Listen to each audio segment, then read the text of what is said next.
Well, we go and have a hard day of work, and what makes it even more fun is this right here. Boom. Hey, by the way, I like your shirt here, but that's not the point. Tell us what's happening today.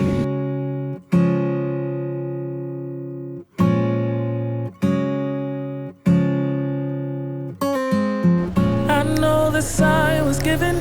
It's in the way you move and in the sound of your heart. We tend to fall together, fall in love, and still in the end we'll fall apart. So it's hopeless that we stay close, but it's the life that we Let's start our story. Welcome to the Max.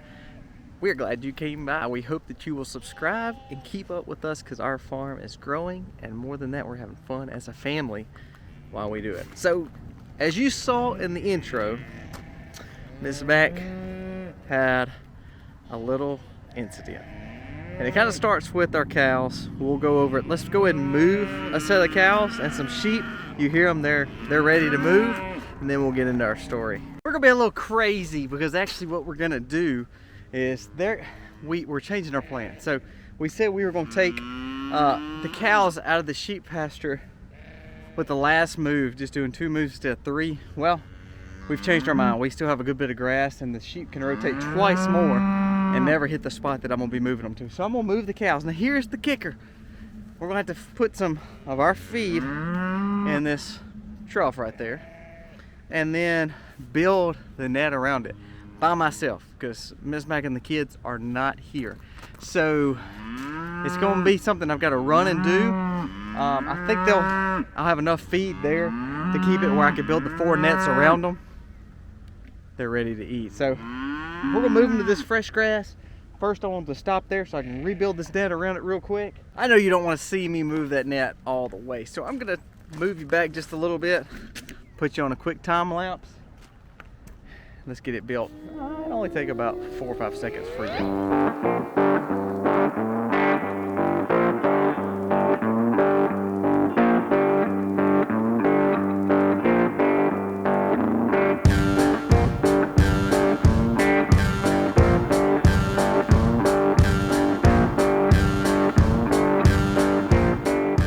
Okay, so they ran out of food.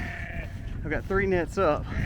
Gotta get the 4th one up. So we're gonna try to keep them in this one little corner and corral them.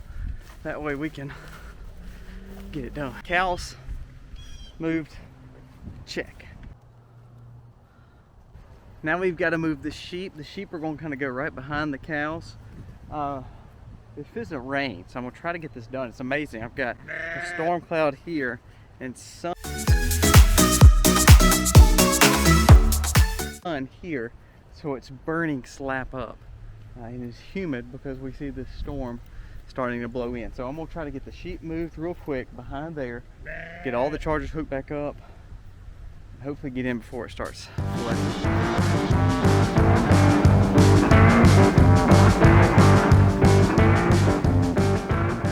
So back to the story with Misty. So she fell because Petey keeps getting out. Petey is learned to jump the fence. Well, thankfully, Livy only got one little speck of mud. Well, not her booty got a little muddy. Okay, so we had some local customers come over who they were picking up some honey and some soap and some eggs from us. And she pulls up and she says, "Hey, one of your cows are out. I just wanted to let you know." Okay, we've already put him up twice today and he's out again. So we're talking about Petey. Y'all know who we're talking about. And she and I get out there and she was trying to walk him. We were trying to get him put back up. He wouldn't come. I said, "Look, Miss Vicky, just don't worry about it.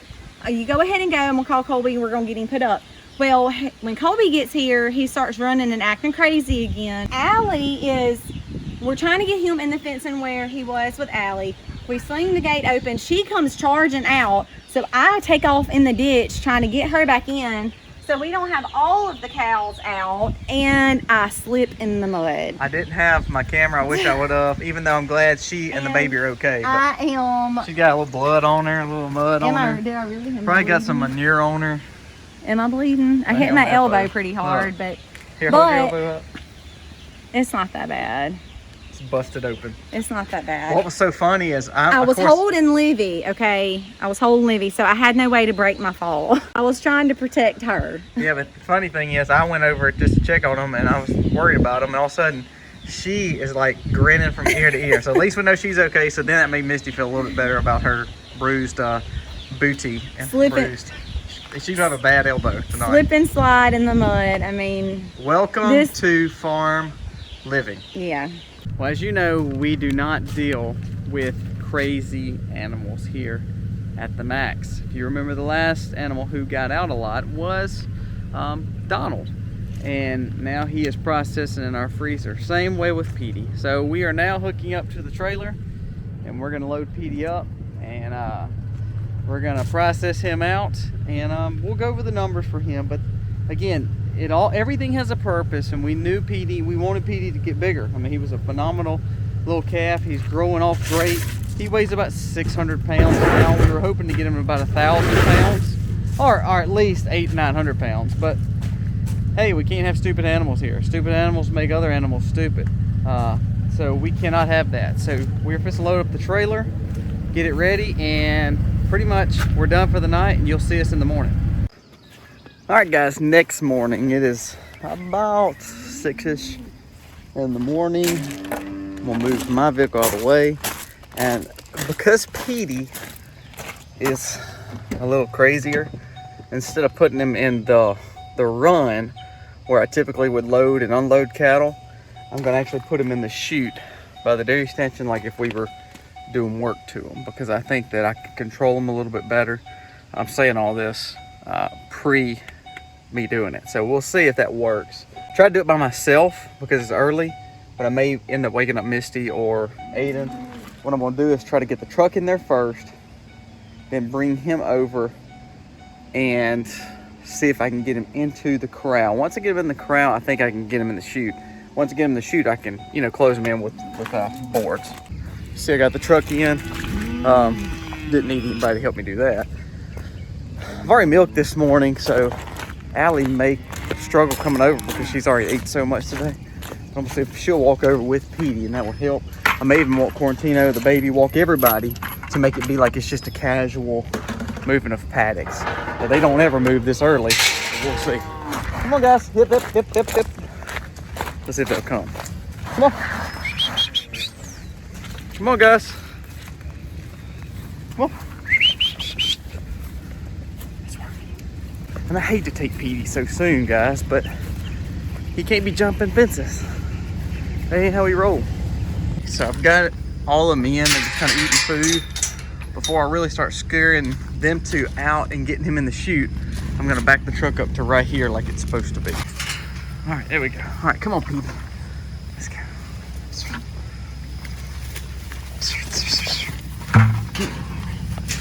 All right, here we go. Turn around. Turn around.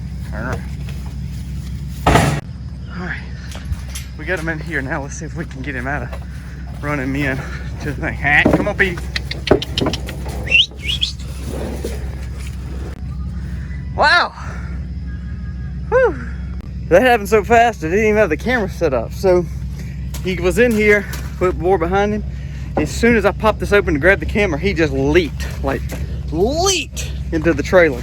So that's good. I'm gonna get him some alfalfa in here, kind of calm him down a little bit. And I'm gonna let Allie and Quarantino out, so that way they won't go crazy in my stanchion and tear it slap up. Come on, hip, hip, hip, hip, come on. Come on, guys, come on, Tino. Come on, Tino, come on. Turn around, there you go. Got some more organic alfalfa. We're gonna go ahead and move the other cows back over. The thing that's hard about this is because now, as much as we hate to see them go, since we're not having to kill, we can't kill, I'm not saying we can't kill a cow on farm, but it, I really don't have the means and the way to do that. And it always gives me a caution to take somewhere, because again, we're taking this organic, grass-fed, non-GMO, steer that we've raised, and I don't want it mixed up with anyone. So, He's always a little fearful to say, you know, I want my meat back for sure. And we're putting our hands in the people we trust, which we do trust the butcher, but you know, that's why I'm ready one day to just butcher on farm and hang the meat on farm. That would make it a whole lot easier to know that it's mine because it's on my farm. Let's go, guys. He literally almost just jumped out. That was a little crazy. Definitely the hard part of farming. But someone always said last time we had a kind of a nutty animal, they said, why don't you just sell it? Well, if we sell it, it's going to live a crappier life because it's going to go to some kind of meat packing plant or some stockyard and end up being abused and untreated and fed crap. So I would rather be able to harvest them like we have already done in the past with several other animals, to where I know at least the life they lived was a good life. The meat that they're going to give is quality meat, better than, I mean, second to none. So that's why we don't just sell him. Because if we sell him right now, he's going to a stockyard, he's going to stand in his own manure and finish eating and be fed to the consumer in Walmart, Kmart, Kroger, or, you know, Texas Roadhouse. I mean, you know, it's going to be that way. So the quality meat will be degraded, especially after all this time and money and effort I've spent to raising him on quality grasses. No herbicides, no fertilization, only non-GMO greens or organic alfalfa. So I felt like if I just sell them, that's a waste. That'd be a waste of my time, effort, and money and good quality meat. We risk him being able to jump fence. We know that. He's jumped fence. He's went under the temporary fence. So he knows how to get out just about anything. He does not get out when Allie's around or when Ollie, his adopted mama's around. Kicker is he's not always with them. So then we're always conscientious of where he is, what he's got to do, where we got to put him. So then you say, okay, for the next 3 to 5 months of his life, we've got to have that extra stress of knowing where this one steer is. So that's extra stress. Not only that, if he does get out, then it's extra stress of getting him back in. Like yesterday, Misty, when I was gone, I was in town at my work. Misty took forever to try to get him in. Finally, she called me. She said, look, you've got to come help me get Petey in. So she was out there 30 to 40 minutes. So I can't do that for the sake of my wife, who fell, and Aiden, and so forth, because he gets a little crazy when he gets out. So again, it goes back to always making sure you're raising your animals. If you have a crazy one, go and decide what you're going to do with him, because ultimately that crazy gene will be passed along in your herd. Remember, he was bought because our other steers were not growing up enough. Christoph, and from here on out, all the steers that we're raising are off farm. We have 2 that's now coming up behind Petey, which is Christoph, which was hopefully the one that went before Petey, but you know, things happen. You change your mindset and plans like we've talked about. But after Petey, it's Christoph, and after Christoph, it's Uno, the one that's at the big farm. So from now on, all our meat will be completely raised, not only raised on farm, but literally reared on farm too, where Mama and Bull are both on farm, raised on farm. And that makes me feel even better, because ultimately the animals I have now, I finally have gotten to a point where none of them are crazy, as in the mamas, and their babies tend to be very docile like the mama. So I don't have any nutty cows, which means hopefully I won't have any nutty babies. If you do, then you dispose of them pretty quickly. So Petey's getting ready. Now it's time to get some clothes on that I can go to town in, because I'm like in shorts. So, and these nice classy boots with manure all over them. So I'm gonna go change right quick and get ready to take him to the processor.